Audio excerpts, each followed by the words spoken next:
Hi, I'm Malcolm Graham Wood, and I'm here at Core London TV for my regular CEO interview. And today my guest is Colin Harrington, CEO of Zephyr Energy. Great to see you again, Colin. Yeah, likewise, Malky. How are you? I'm okay. I don't think I'm as busy as you are at the moment, by the sounds of it. Been an um, exceptionally busy Christmas period for us. well, yeah. I mean, there's a lot going on, but you've just announced some really quite substantial um, bits and pieces on the acquisition front, and it would be wrong not for me to ask you to go through them in some detail. Tell us what you've done, why you've done it, and how much you paid for it. So we're starting, if we can, in the paradox, Yep. where you've taken over a further or the remaining 25%. Talk us through it. That is the best bet, I think. Yeah, absolutely, and that's clearly the biggest headline for me on the news we put out today. This is really substantial. It's just massively accretive to our overall position, and it's something I think we've always had designs on doing, but really it was triggered by the drilling of the 36-2. Our partners in this we've had for forever. They were the ones who put the initial play together. They have been carried up to this point in the wells and the work that's been done before. But this is the first well where they were having to fund their portion of the capital commitments. And typically, when an operator, such as Zephyr in this case, issues an AFE to their non-op partner, there's about 30 days for that partner to be able to pull capital together. And in this case, they are, unfortunately for them, capital constrained, but they very, very much want to stay in the project. So the drilling of this well was the impetus for a more corporate solution. We could have simply let them non-consent and then take 100% of the CapEx and the well. But really, we all thought it was a better time to revisit the relationship, let them take equity, a series of equity payments for their piece of this. We'll assume the additional CapEx, and it really cleans up this position for us. It's going to give us a huge amount of optionality. And most importantly, from our standpoint, we get 25% accretion across all reserve categories, proved, across contingent, and across our perspective and our infrastructure, which they also could have backed into. So it's wildly accretive from our standpoint. We're issuing, under 3% new shares in a success case and adding 25% across to the Paradox reserve position. So we took the opportunity. And I'm glad that the partners there, they do want to be in the project long term. They'll have a long-term lockup here as well, and hopefully they'll be able to earn some of the value back that they expect to have by staying in the shares. Well, it certainly makes a lot of sense when you run through it like that, because it gives you the extra 25% of the well that's drilling at the moment as well, doesn't it? So correct. And actually, I mean, a way I like to think about this, it gives us 25% of the 16.2 that we didn't own. And the NPV on that well alone for the 25% is over $3 million. So it's immediately accretive to those proved reserves. And as the 16.2 flows, we expect to generate more value from that well alone than we'll have paid in shares for this opportunity. Now, it'd be good time to have a quick word about the current well that's drilling at the moment, because I know that there's been a slight delay. It was sort of penciled in for being ready come the weekend, just for Christmas almost, and one or two things have changed slightly, and as often is the case, there's been a little delay, but nothing too serious. Yeah, no, I think, again, the high level here, the well is still on budget. That's the most important part to me, although we are having delays from a timing perspective. So we had some rig commissioning issues early on, not Zephyr related, but just equipment issues. And certainly have seen the drilling go a bit slower than we initially forecast.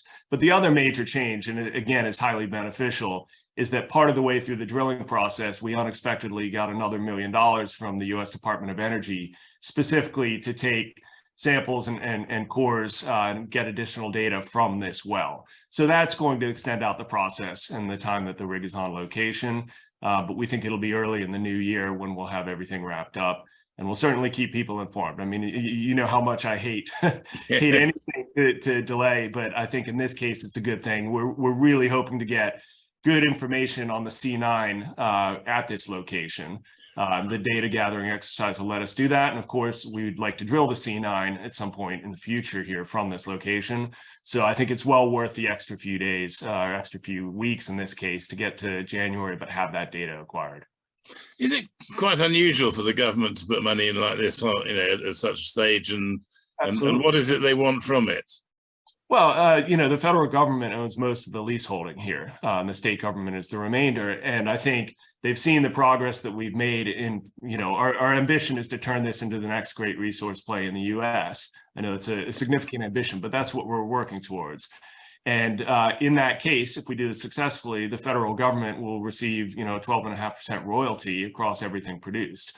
So they're motivated by trying to generate more inventory in the US and prove up a basin. And this is, we've got the perfect opportunity for them to be able to deploy some capital. And it is unusual. I haven't seen it before, but we've done it within Zephyr that one time when we did the Strat well 2 years ago. And they're great partners to have. And combined with the University of Utah's Energy and Geosciences Institute, we're just thrilled to be working with these guys, and we have a lot of firepower on those teams to help us evaluate the data that we get.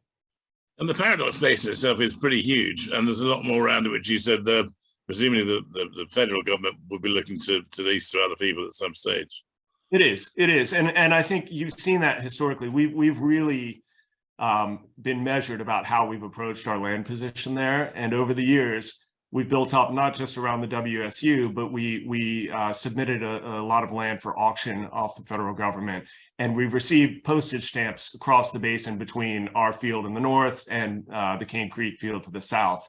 And those should be the seeds of a larger play should we prove out the Paradox Basin. So there's a lot of upside we don't routinely talk about here, but in a success case, if we can show this rock, when it's drilled horizontally and stimulated by hydraulic stimulation, if we can prove that up, we will have a lot of running room. Excellent.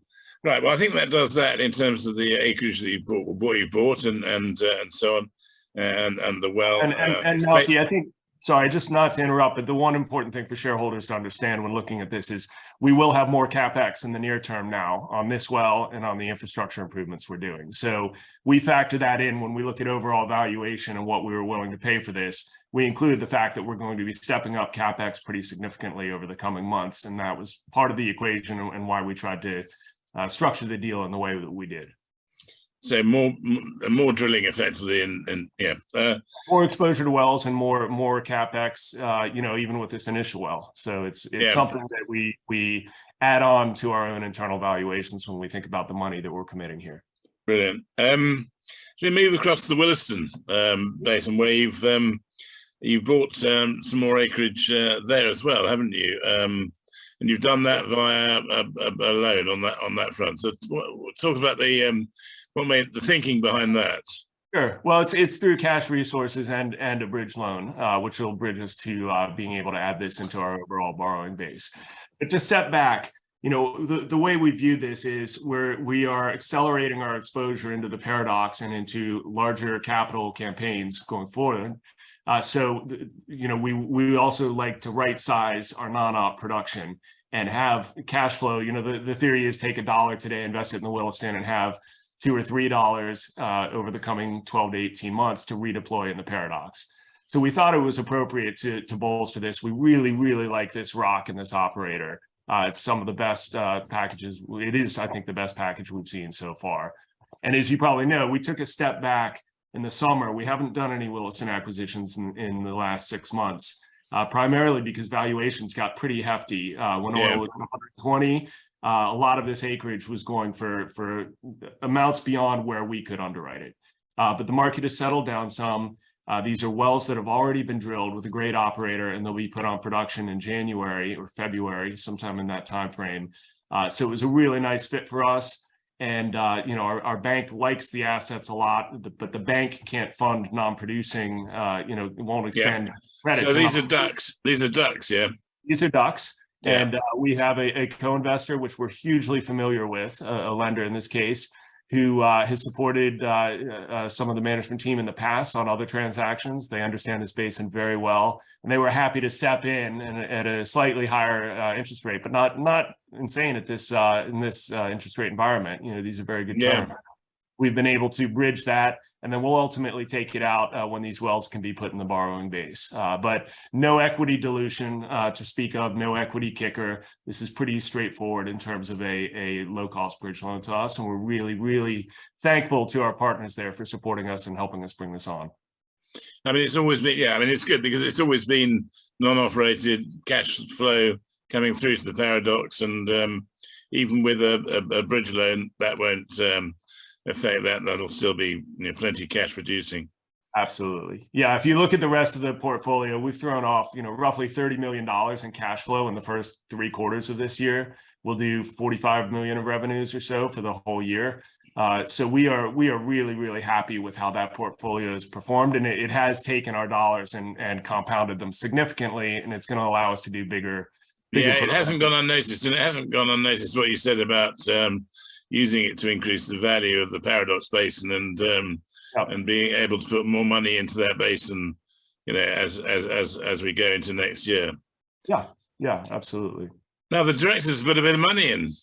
We have warrants from a placing several rounds ago that we've never been able to execute because we've been so busy doing transaction after transaction or drill after drill that we have never been in an open period and able to execute those. So we finally are now. We're putting in just under 500,000 pounds. I think it's 450,000 pounds into the company, and we're really happy to continue to gain exposure into our own position here. It's tough when you're constantly in a closed period and can't support it the way you want to. So we're happy to be putting even more in. No, I understand that. It's a big tick in the box for me that the management are doing that, and good luck to you. We've you know, we can, you know, we do like to see directors backing the deals that they're doing in particular. Yep, same here. What I could do now is just say, you know, because those are the things I wanted to talk about, the 2 deals, how you're funding them both, which we've done, and so on. If you just run through what you expect to see, we're at Christmas this week, so 2 weeks' time will be in 2023. Yep. What would you expect to see as we go into 2023? Well, I think what we'll see, the well will get to TD sometime early in the new year. And at that point, the drilling rig gets moved off location at demobes, and we bring in a completion crew fairly shortly after that. Completion crew will stimulate the rock. That takes several weeks. And then immediately when they're finished, we'll begin the production test. So we hope to have production testing figures on the 36-2 by the end of the first quarter. At the same time, right now we're production testing the 16-2. So hydrocarbons have been flowing there. Yeah, we've got a very structured plan to increase the rates as we move forward, and everything's going to plan on that. I'm really, really happy with how it's going so far. And we'll release those results in early January as well. You want to make sure you have enough of a time period to have the right sample size. But we're happy with the progress there. So in the interim, we will also be deploying capital to build out the infrastructure to make sure that we can take the gas from the 16-2 and the 36-2 and be able to tie it into Dominion as soon as Dominion. Yeah. Dominion's putting capital to work here in the basin. Williams is putting more capital to work here in the basin. You know, I think there's a fair amount of positive momentum towards this. So my biggest goal of 2023 is getting these wells tied in. And when they come on, you know, the 2 of them and the Kirkwood well that we'd like to drill in the south when we have those permits, you know, that should add net to us about 3,300 BOE a day. And with the new Williston acquisition, we're going to be moving up. We'll probably average 1,400 BOE a day this year, and we'll be moving up to somewhere between 1,550 and 1,750. So, you know, my goal is to end next year as close to 5,000 barrels a day as we can get. And I think we've got a real shot, and that's a significant amount of growth for a company our size. So we are laser focused on doing that. We've now put the right pieces in place. That really, to me, the last 25% here, the ownership was the final piece of the puzzle. Now we need to get the well results and start tying everything in. But I think we're very well positioned to do that. So how many wells will you drill in the Paradox next year once you've completed the existing well? Yeah, so it's a good question, and one that we're revising the CapEx forecast now, because originally we had 75% of exposure to each one, and now we'll have 100%. And we are going to be accelerating some CapEx spend on the infrastructure. So we certainly have the 36-2 drilled and online, the 16-2 tested and online. We plan to drill the Kirkwood well sometime when it works without operator, and that will be in 2023. And then, of course, we're analyzing, the benefit of the DOE money is we're learning a lot more about the C9 location on our current well pad. And if those give us the right signals, we'd love to drill the exploration well there. That would be the third next well that comes. I'm not ready to commit to timing on that yet because a few pieces need to fall into place around that analysis. But we have the permit there, and we'd love to be able to drill it and understand what the C9 looks like. But is that a sort of backlog of work you have to do with the rocks before you can drill it? I mean, you'll have the money and you'll have the permit and everything else. So part of putting the Williston together now is to use some of the capital that we've accumulated and make sure it's being used productively while we get the data from the C9. So we would like to continue to understand that. There is some more work to do based on what we're going to get from the DOE funding. And as you know, we've been very, very structured and measured in how we approach that. But with the right green lights, we'll certainly try to accelerate that. Our overall goal, again, is to do all of this without external funding, external equity funding. And, today is a great case. Yeah. Where I was going to end up by saying, people have seen the Zephyr. It's been a great performer over the longer term. It's had some ups and it's held back a bit. It's now looking forward to a very exciting year. How do you see, I mean, you just told me what's actually going to be going on. How do you see investors, how's their ride going to look next year? How do you feel there? I think we have a pathway to more than doubling production and cash flow in front of us over this next year, some of which is going to start in January. Some of it will come when the paradox is tied in. But there's significant upside and cash flow potential here. And, I think you've seen we've been acquisitive up to this point. We will never do something that's not accretive across all reserves. So we want things that are accretive on a reserve standpoint across cash flow is incredibly important. We try to do things with as minimal impact to the shareholder base as possible. I think what we're doing today is that, it's less than 3% dilution for massive upsize in both reserves and in cash flows. So we're going to continue to press forward in doing that, and I think hopefully the share price will begin to respond to that accordingly. Well, that's great stuff. I know how busy you've been, Colin. So thank you very much for talking to me this afternoon. It's been a busy old time with you've done another 2 major sets of accretive acquisitions. They're both financed differently. Management have put in money, and you've also been able to tell us how the 36-2 well is progressing. So, you can tell how much you've got on your plate.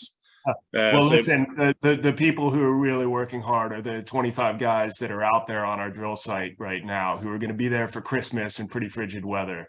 So they're the ones I'm most grateful to at this point, and our ops team who are with them the whole time.